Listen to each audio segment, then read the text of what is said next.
Amados, o sermão que será lido hoje foi escrito pelo reverendo Mark Chin, pastor na primeira igreja evangélica reformada de Singapura.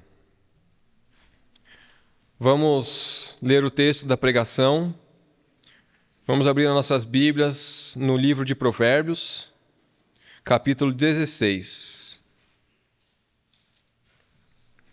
Provérbios 16, do versículo 1 ao versículo 9.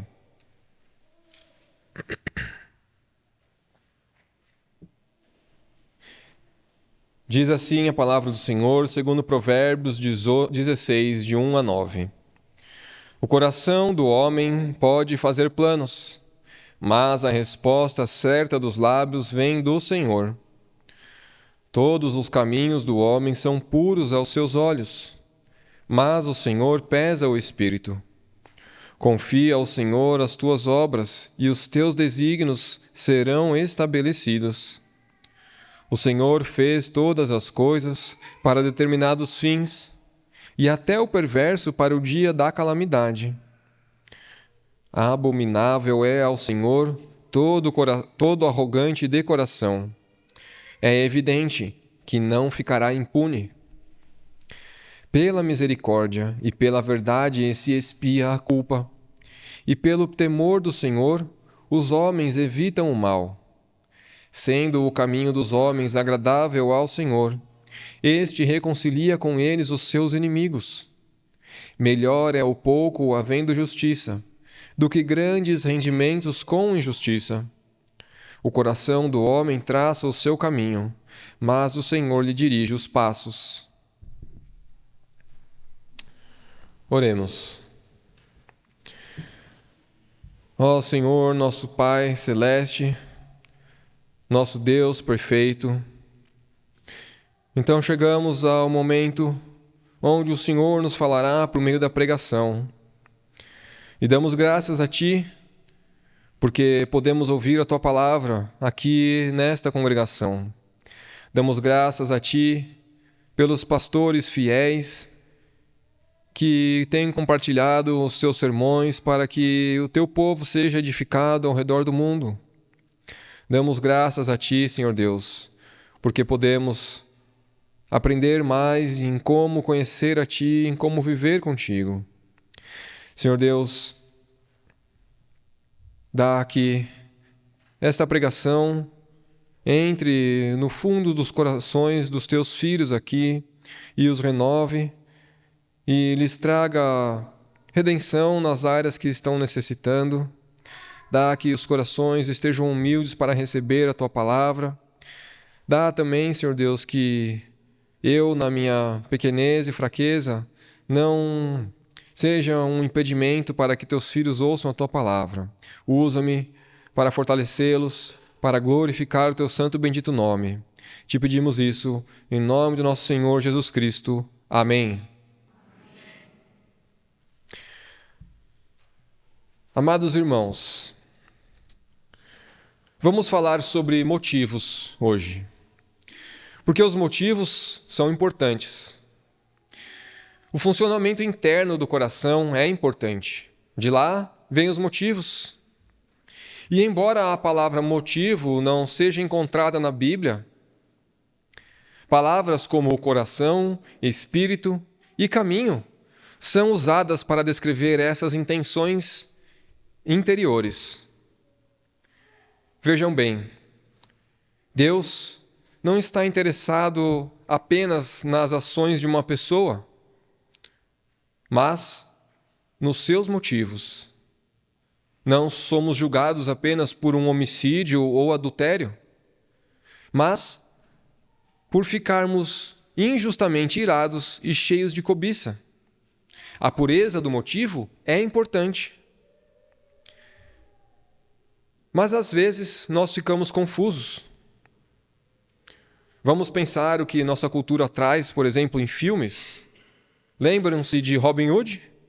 Ele roubava dos ricos para dar aos pobres. E alguns argumentam que os seus motivos eram nobres. de modo que as suas ações poderiam ser perdoadas. Ou então as pessoas minimizam os motivos porque as ações em si não são ilegais. Lembram-se de Ananias e Safira? Eles tinham um motivo egoísta no coração, mas eles ofertaram generosamente. No entanto, foram julgados pelos seus motivos. E vejam o que Provérbios 4, 23 diz. Sobre tudo o que se deve guardar, guarda o teu coração, porque dele procedem as fontes da vida. Hoje falo sobre motivos não apenas para aguçar o nosso apetite, mas para nos ajudar a examinar a nossa consciência. E como crente, sabemos que não se trata de uma fachada pública de respeitabilidade, mas de uma vida interior que agrada a Deus. E isso afeta o que fazemos.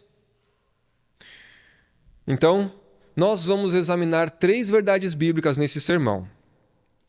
A primeira delas será: os nossos motivos devem ser puros diante de Deus.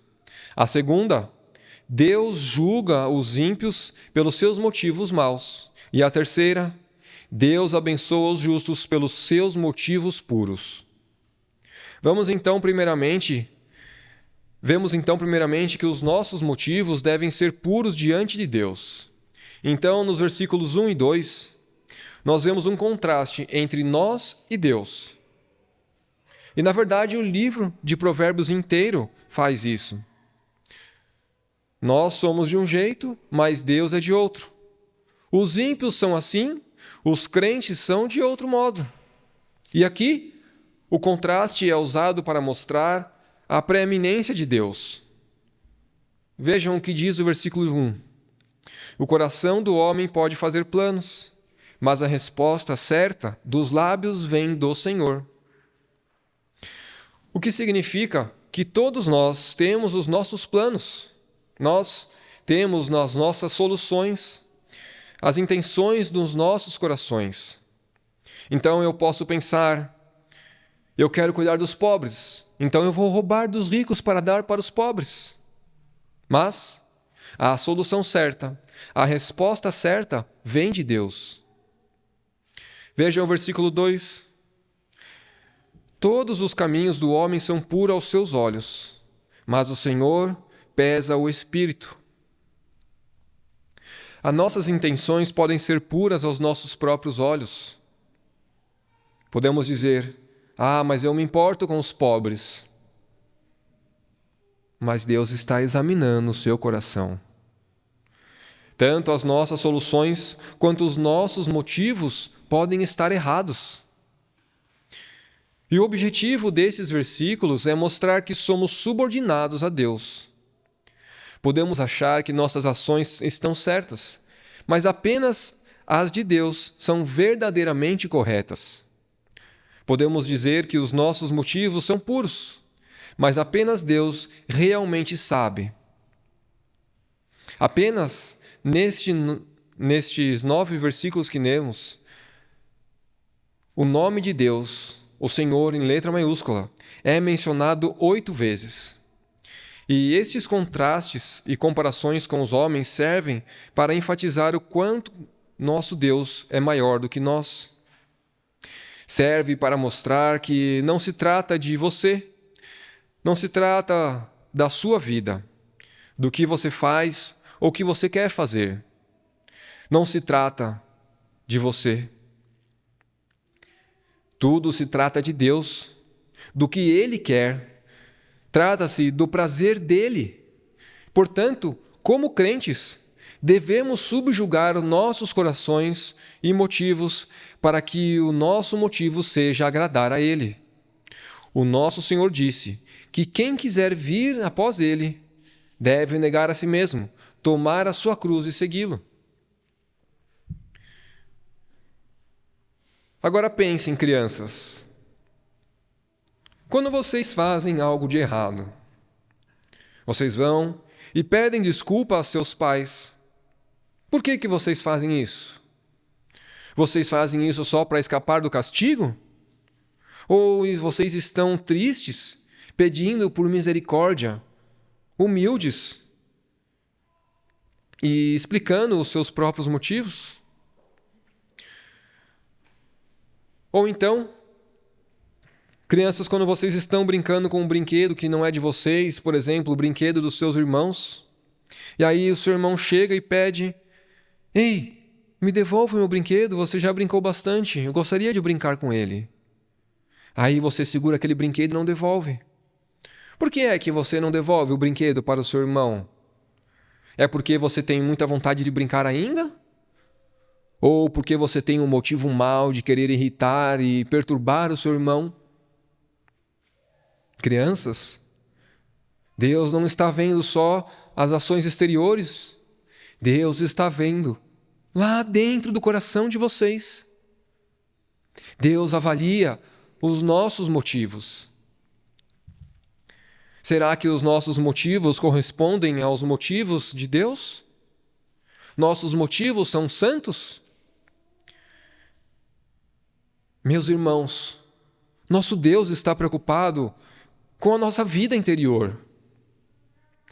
Vamos olhar novamente para o versículo 1 e 2, porque ele nos disse que Deus está preocupado com as preparações, os planos do coração, e que ele pesa o nosso espírito. Quais são as preparações do coração? As preparações são os nossos planos, as coisas que fazemos e dizemos. E, em geral, todos nós temos razões para o que fazemos. Podemos justificar o que fazemos e por que fazemos. A Bíblia diz que eles são puros aos nossos próprios olhos. Podemos até defendê-los, mas se eles são ou não verdadeiramente retos, apenas Deus pode saber. Você pode acreditar que o que está fazendo é muito certo, mas você parou para pensar o que Deus acha disso que você está fazendo? Lembre-se, o Senhor pesa o espírito. Então, aquilo que mais ninguém pode ver, que mais ninguém pode realmente conhecer, Deus pode ver claramente. Ouçam que Deus fala através do profeta Jeremias, capítulo 17, versículo 9. Ele diz assim: enganoso é o coração, mais do que todas as coisas, e desesperadamente corrupto. Quem o conhecerá? Os nossos corações podem até nos enganar, mas Deus nos conhece de forma completa. Vamos pensar também nos pais. Pais que se irritam com seu filho. Eles podem dizer: eu estava realmente preocupado, por isso falei com raiva. Verdade, é mesmo. Mas talvez tenha sido por indignação, por orgulho. Orgulho que levou a você ficar com raiva por ver o seu filho fazendo aquilo que você não queria. Então, lá no fundo do coração, isso não é preocupação. Você pode até não saber disso, mas Deus sabe se isso veio de um coração pecaminoso, descontrolado ou da fraqueza de um coração amoroso. Deus sabe se as suas manobras políticas no trabalho foram feitas a seu favor ou por uma questão de integridade. Nos nossos corações, podemos justificar o que pensamos e fazemos. Podemos até, assim, purificá-los. E é por isso que há tantos problemas no casamento, na família, no trabalho e até aqui, dentro da congregação. Agimos pecaminosamente porque somos motivados de forma pecaminosa, mas justificamos isso tudo.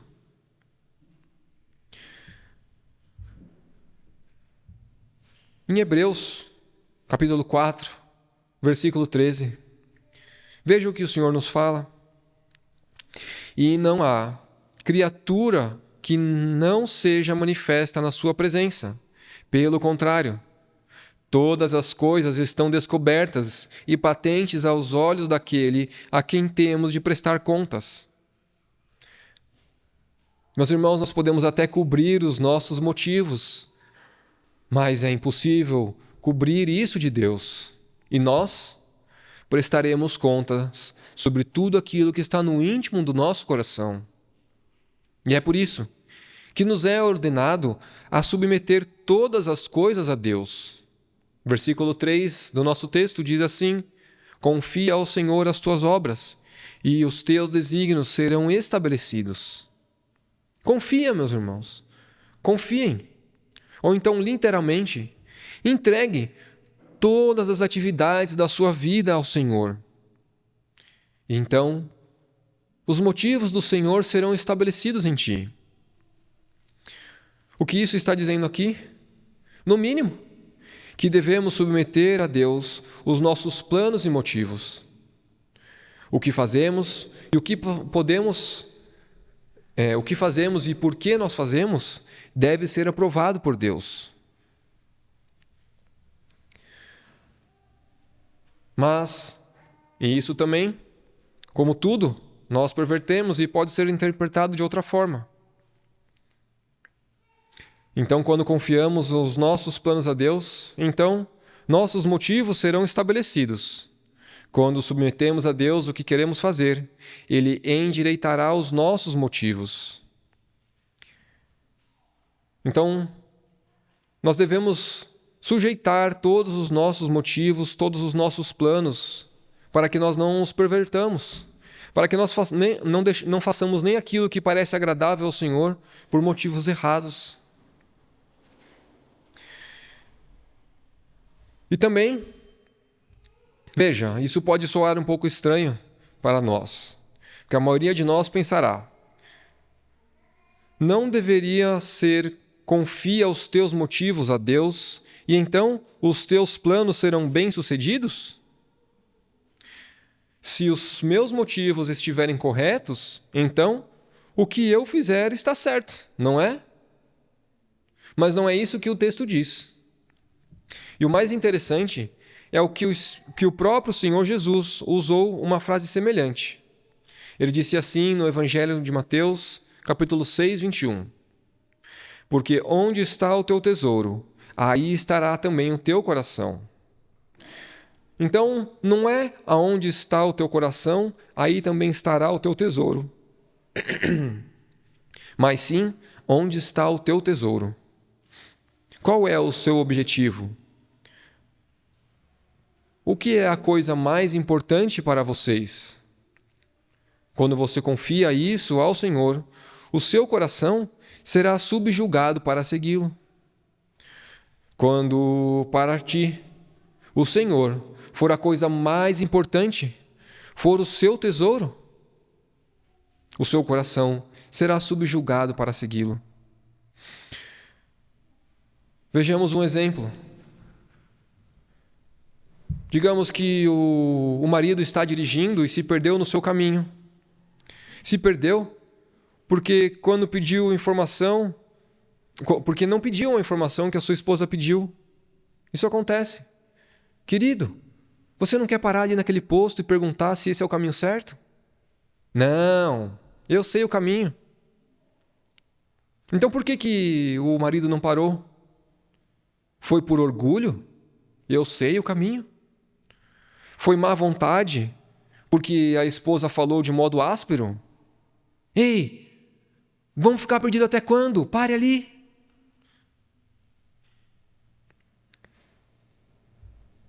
Mas, se o seu motivo fosse agradar ao Senhor, agradar a sua esposa e chegar com segurança ao lugar certo na hora certa, então o seu motivo seria afetado.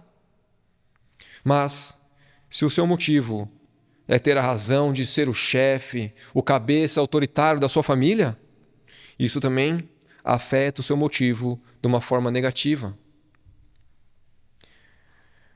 Se você entregar os seus motivos e objetivos a Deus, para que os seus objetivos sejam os objetivos de Deus, então os seus motivos o seguirão. se o seu objetivo é levar uma vida pura, e você confia esse objetivo a Deus, então o seu motivo, até quando você for assinar um Netflix, vai ser puro. Mas nós fazemos coisas sem pensar. Todos nós fazemos. Nós operamos por hábito. E os nossos objetivos são alimentados por motivos impuros. Mas o que é que eu quero dizer com isso? Todos nós sabemos que o casamento e ter filhos são objetivos piedosos. Deus os ordena, mas podem ser movidos por motivos impuros. Nós podemos pensar assim: quero me casar porque me sinto sozinho. Essa é a necessidade que quero suprir ao me casar. Mas não é, em primeiro lugar, se casar para conceder felicidade a outra pessoa. Ou então nós podemos nos casar porque nós queremos ser elogiados. Os homens podem querer parecer homens piedosos que têm um casamento bonito. As mulheres podem querer casar para, olha, eu vou ser uma esposa auxiliadora. Vou aparecer assim. Mas isso também não é um bom motivo, é só aparecer. Temos que nos casar para glorificar o Senhor. Veja no exemplo de Ananias e Safira. Eles queriam ofertar não para abençoar o povo de Deus, mas para receber honra. Vejam, se formos verdadeiramente honestos, qual é o real peso da motivação piedosa? Sim, nós somos imperfeitos ainda nesse processo de santificação e muitas vezes existe uma mistura em nós. Mas, quando sabemos quais são os objetivos de Deus para nós, aquele que Ele declarou, os nossos pensamentos e motivos serão estabelecidos. Vamos a um outro exemplo muito prático. Porque alguns de nós são verdadeiros brigões. Brigões natos na igreja. Então, numa igreja como a nossa, reformada, vamos lutar pela pureza da doutrina? Sim, isso é ordenado. Nós devemos lutar. Mas, se lutarmos pela glória de Deus, pelo crescimento dos santos, pela integridade do Evangelho, com o espírito de um cristão maduro, então ótimo! O Senhor aprova esses motivos. Isso é o que devemos fazer. Mas não é isso que acontece em muitas vezes. Muitas vezes fazemos isso movidos por corações naturalmente belicosos, inclinados à guerra. Somos lutadores, encrenqueiros, e mudamos os nossos próprios critérios no meio do caminho, apenas para podermos vencer as discussões. E daí, se provarmos que estamos certos, estamos justificando os nossos motivos carnais? Não se pode lutar por algo que destrói a unidade do corpo, meus irmãos, apenas para provar que se tem razão. Nós não fomos chamados para estarmos aqui juntos nesse motivo. O mesmo acontece com a amizade e a família. Se o seu objetivo for uma amizade ou uma família piedosa, você trabalhará para isso. Mas, se a sua motivação for estar sempre certo, podem dizer adeus à amizade, podem dizer adeus à família, podem ir morar sozinho como um eremita no monte. Você estará sempre certo lá. A motivação é importante. Devemos submetê-la, bem com os nossos próprios objetivos, a Deus. Em segundo lugar, Deus julga os ímpios pelos seus maus motivos. O versículo 4 diz: Diz que Deus fez todas as coisas para o seu próprio propósito. Diz assim: o Senhor fez todas as coisas para determinados fins, e até o perverso para o dia da calamidade. Deus é soberano sobre os ímpios. Lembre-se, não se trata de nós, mas de Deus. E aqueles que não enxergam isso, que não buscam a Deus, que não lhe entregam os seus objetivos, cujos motivos são impuros.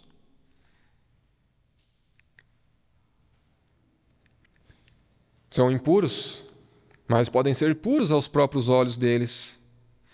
Esse tem problemas com Deus. Deus tem um problema com essas pessoas. Ele as reserva para o dia da calamidade. Deus vê os seus corações.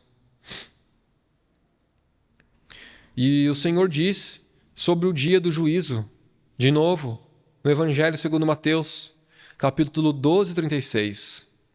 Digo-vos que de toda palavra frívola que proferirem os homens, dela darão conta no dia do juízo. Não há escapatória. Lembrem-se do livro de Apocalipse, onde se tem julgamentos cíclicos que não se pode escapar. O julgamento será tão terrível que os homens se refugiarão em cavernas e clamarão para que as rochas caiam em cima deles, mas não poderão se esconder do Senhor. Eles sentirão a plenitude do juízo pesado de Deus sobre eles. Deus odeia os ímpios pelos seus motivos maus. E o versículo 5 diz: abominável é o Senhor, todo arrogante de coração. É evidente que não ficará impune. Temos outros provérbios que também dizem isso. Por exemplo, Provérbios 6, versículo de 16 a 19. Diz que há 6 coisas que o Senhor odeia, e a 7 ele chama de abominável. Olhos altivos, língua mentirosa, mãos que derramam sangue inocente, coração que trama projetos iníquos, pés que se apressam a correr para o mal, testemunha falsa e o que semeia contendas. Agora, para ser claro, Deus não nos odeia. Deus não nos odeia, embora ainda tenhamos o pecado remanescente. Os nossos corações estão sendo santificados e os nossos motivos estão sendo purificados. Mas, será que sabemos o quanto Deus odeia os motivos perversos? Sim. Aquele que você está tentando alcançar, as mentiras que você conta, a forma como tenta torná-las justas, dizendo que os fins justificam os meios. Deus odeia isso. E você não pode purificá-los. Você pode ir para o céu um dia e dizer a Deus: Senhor, mas no final deu tudo certo. Não. Deus não é como um Deus egípcio. Na vida após a morte egípcia, as almas deviam passar por um julgamento. O julgamento de um falso deus chamado Osíris, o deus do submundo, onde os seus corações eram pesados numa balança, onde um lado estava o coração e outro estava uma pena branca, a pena branca da verdade. Então ali eles teriam a oportunidade de se defenderem para afirmar a pureza dos seus corações. Mas, se os corações deles fossem mais pesados do que a pena, eles seriam devorados por um outro deus crocodilo. Mas, se os seus motivos fossem mais leves, sobreviveriam. Bom, em primeiro lugar, isso revela uma grande falta de compreensão de quão mau o coração é. Nenhum coração poderia jamais ser mais leve. Em segundo lugar, a balança revela uma falta de envolvimento pessoal. Osíris julga com base numa pena, não contra suas próprias leis. O que significa que os motivos impuros das pessoas não são pecados contra ele. Por outro lado, o nosso Deus, está pessoalmente envolvido. Ele é ofendido pelo coração do homem. É por isso que ele detesta os ímpios. Em Gênesis, capítulo 6, versículo 5, aprendemos que viu o Senhor que a maldade do homem se havia multiplicado na terra, e que era continuamente mau todo o desígnio do seu coração. Então, qual é o resultado desta abominação? Ele puniu os ímpios pelos seus maus pensamentos. O versículo 5 de nosso texto diz: mesmo que os ímpios unam forças, nenhum ficará impune. E lembramos novamente de Apocalipse, capítulo 20. Os livros serão abertos, todos serão julgados. Já em Mateus 12, diz que o homem mau tirará coisas más do seu tesouro, do seu coração mau, e de toda a palavra frívola que proferirem os homens, dela darão conta no dia do juízo. Vamos olhar para nossas confissões também. O artigo 37 da Confissão Belga diz que os segredos e a hipocrisia dos homens serão então revelados publicamente à vista de todos.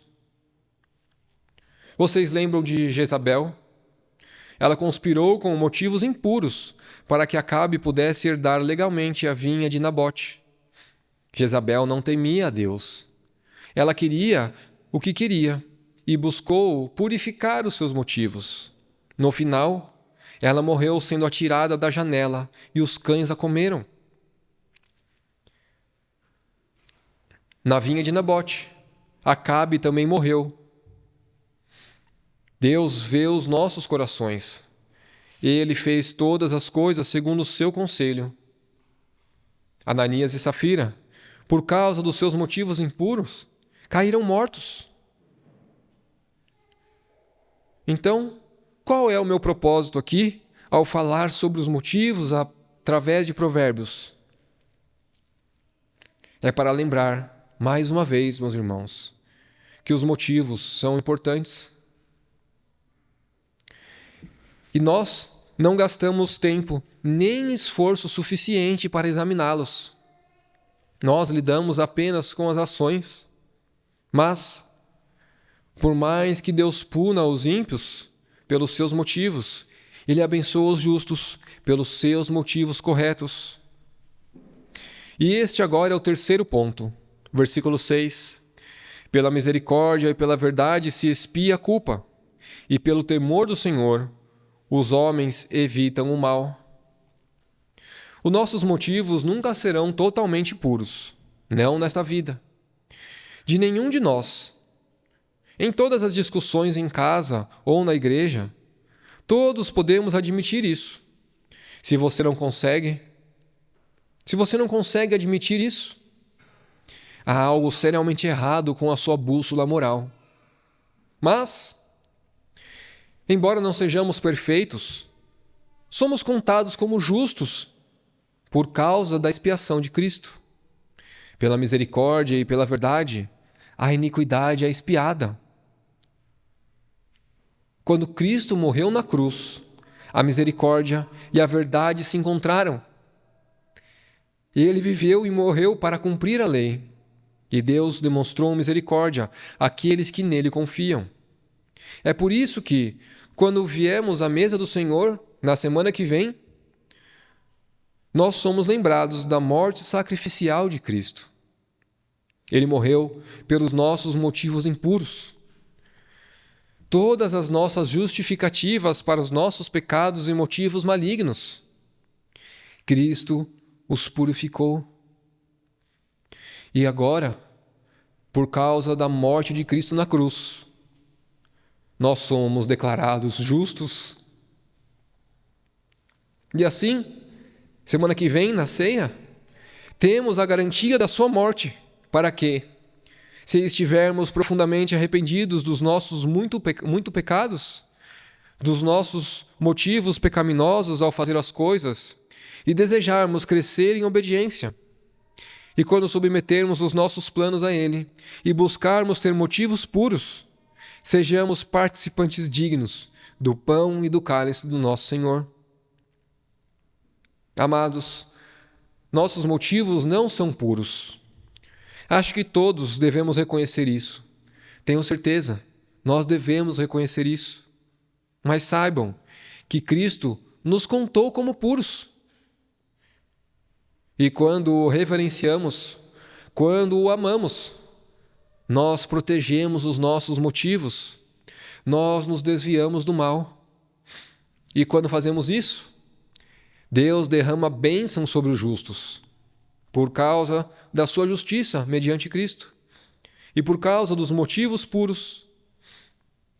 Os versículos 7 e 8 nos dizem que quando os nossos caminhos, os nossos motivos e ações agradam a Deus, sendo o caminho dos homens agradável ao Senhor, este reconcilia com eles os seus inimigos.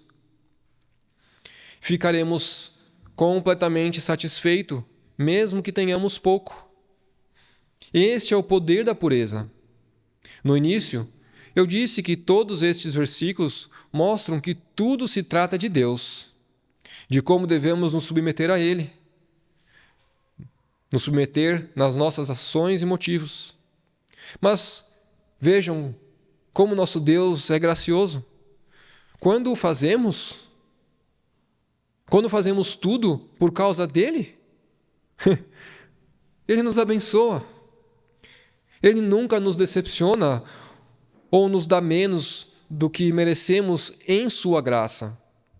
Todos os nossos desejos de estar certos, de fazer as coisas do nosso jeito, de manobrar as coisas no trabalho, em casa, na igreja, podemos conseguir o que queremos de forma impura. Mas vocês já pararam para pensar, se nossos caminhos agradarem a Deus, Ele nos abençoará ainda mais ricamente?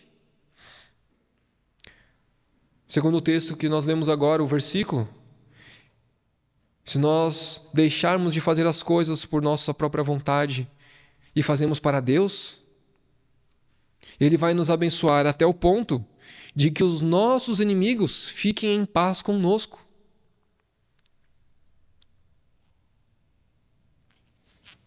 Então, meus irmãos, Deus nos deu inteligência. Nós podemos conseguir quase tudo que a gente quer, com muito esforço, ou nem sempre com tanto esforço. Mas a que preço? A que preço que nós vamos conseguir isso tudo que nós queremos? Veja, nosso Deus gracioso oferece coisa muito maior do que aquilo que o nosso coração pecaminoso quer. Ele nos oferece uma consciência limpa. Nosso Deus nunca nos engana quando nós o agradamos. Ele continua a guiar a vida dos justos. Versículo 9. O coração do homem traça o seu caminho, mas o Senhor lhe dirige os passos. Vemos isso na vida de Cristo. No Getsêmani, ele teve os seus desejos humanos. Quem quer sofrer a ira de Deus? Então Cristo disse: passa de mim este cálice. Havia medo. É pesado. A ira do Senhor é pesada. Mas seu motivo principal era agradar a Deus. Então Cristo disse: não a minha vontade, mas a tua vontade seja feita. E Deus o ajudou. Deus o fortaleceu com os anjos. Deus o ajudou a suportar os açoites, os cuspes, as falsas testemunhas. Deus o ajudou a suportar o sofrimento. E aqueles que tinham olhos para ver, viram a sua pureza. Vocês lembram do centurião? Ele disse, quando Cristo morreu: verdadeiramente, este era o Filho de Deus. O ladrão reconheceu que ele não tinha feito nada de errado e pediu até um lugar ao reino de Cristo. Assim, mesmo estes dois pecadores e inimigos ficaram em paz.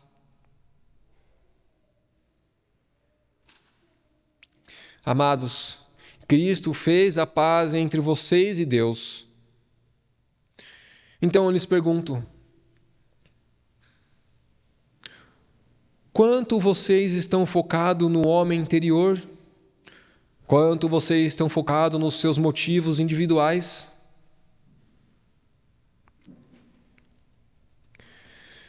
Você pode vir aqui hoje, arrependendo-se dos seus pecados, daquilo que tem sido óbvio para você, mas você tem lutado contra a sua consciência? Tem examinado os seus motivos? Se estiverem fazendo isso, meus irmãos, vocês virão semana que vem à mesa do Senhor,